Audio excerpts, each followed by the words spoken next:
Wait, that's how you meant to hold it? Weird. And that is why you never read the instruction manual. Anyway, g'day brothers, welcome back. And today we are in Teal Town with a lovely Makita. Ooh, DHR 242. Let's take a look.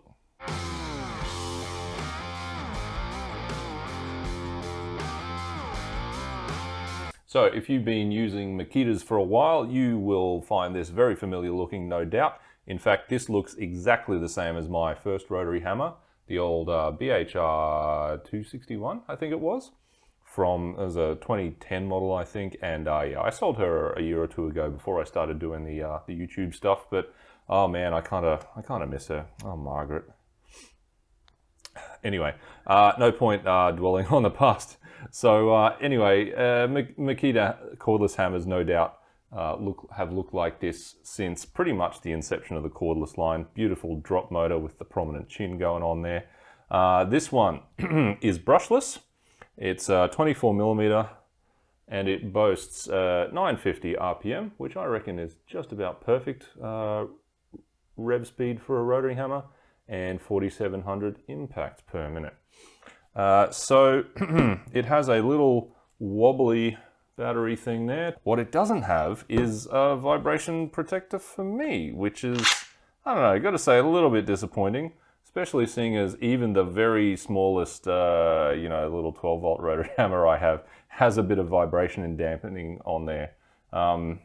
So yeah, not sure why they would have gotten rid of that. So it's got this cool connection port that tilts in when you connect the dust extractor, and I guess it tilts down to protect it from the dust, which is fine. You know, dust extraction is all the rage lately, and you know, that's probably a good thing. Silicosis ain't no good for you.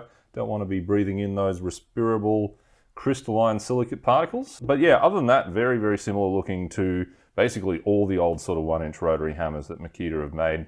One notable addition is this little thing up here. So I don't know how well you can read that, but basically this little sticker says what you need to do. If you're going all the way from drill to hammer or vice versa, you need to stop in the middle and give it a bit of a twirl.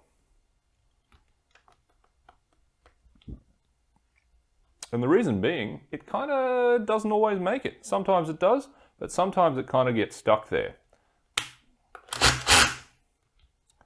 There you go. And I'm not sure how common that is with 3-mode hammers. I haven't really ever gone from one end of the mode selector to the other. Very often, I can't tell you if that happens with other brands. You know, let us know. It could be that this is a weird particular thing to this exact tool, or it could be that it's always sort of happened, but for the first time ever, I think Makita is basically just saying, hey guys, just be careful of this little problem. Other than that, what else have we got? So let's take a look at this little pamphlet that Makita's made. So as I mentioned, this is a 24mm rotary hammer, and that's a little step down from the older brushed one. And yeah, it's pretty interesting. I'm not really sure why they would kind of downgrade it like that. Oh, this one here is actually the 36 volt one with 2 batteries, where you put 2 18-volt batteries in there. So very similar to my old drill. My old drill had just one giant battery. This one takes 2 18 volts, but I'd say it's basically the same.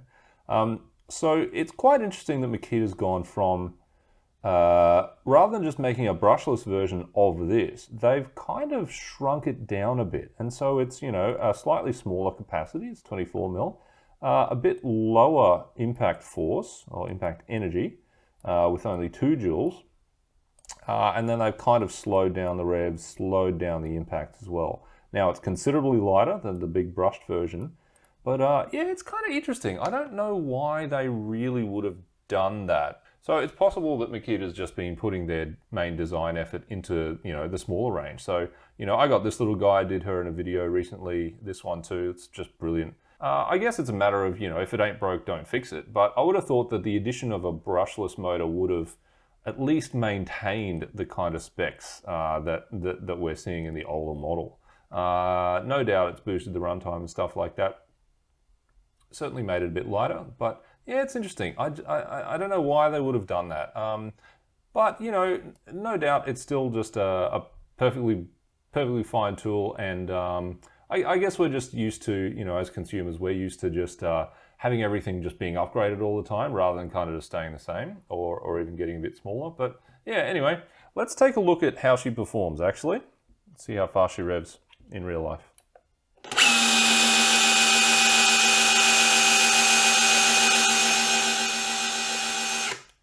All right, so about 920, so just shy of the 950 they state. All right, so let's check the weight. And 2.68 kilos. Yeah, so basically the same. So, you know, I'm bringing the old Milwaukee M18CH back in here. Like, basically these two are looking like very, very similar tools. That I would say they're the direct competitor. Milwaukee has released a newer version, which is a slight upgrade, but still, you know, same deal. All right, so as usual, our first field test is the torque test. So let's see how she goes there.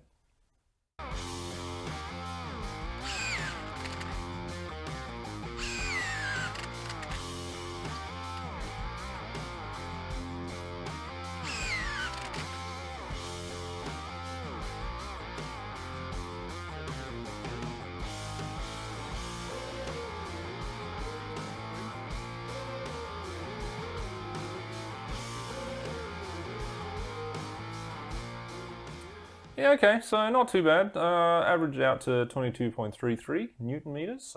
So yeah, like that's fine. I mean, it's a little bit less than the you know, the Bosch Bulldog there.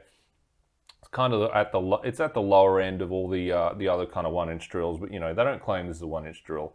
And also, it's you know, torque doesn't really matter in terms of drilling speed with these normal size drill bits that we try. So you know, as we've seen before. Right, so next is the speed drill. So this is with 14mm drill bits like that. We go in 100mm, or about 4 inches, and let's see how fast you can do that.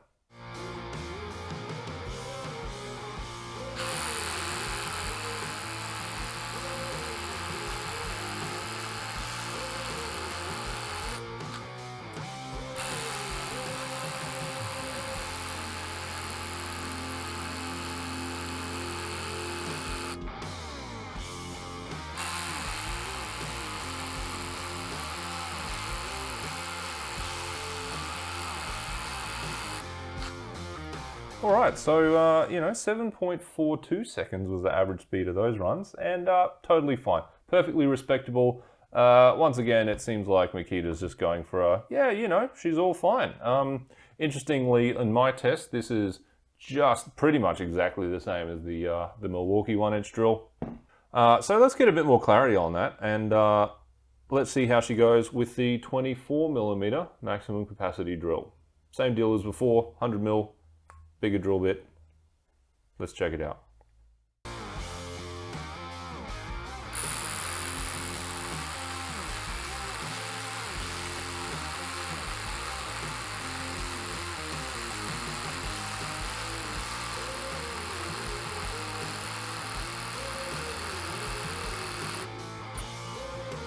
All right, so I averaged out a few of those runs, and wow, nicely done, 15.92 seconds. All right, so that is interesting. The other really fast drill that we saw at its maximum capacity was also a 24mm drill, the Metabo. So in that case, I really thought they were underrating it. I'm not sure why. I guess they would just maybe want it to last longer or something like that. So they just say, oh, you know, just use it on slightly smaller bits. But yeah, not really sure what's going on there. But either way, very nicely done. Something I really do like about this one, I mean, obviously it just feels great. The Makita handles really suit my hands nicely. A little bit more texture than the older models, which, yeah, I'm not the biggest fan of, but they got to kind of, you know, keep it a bit fresh.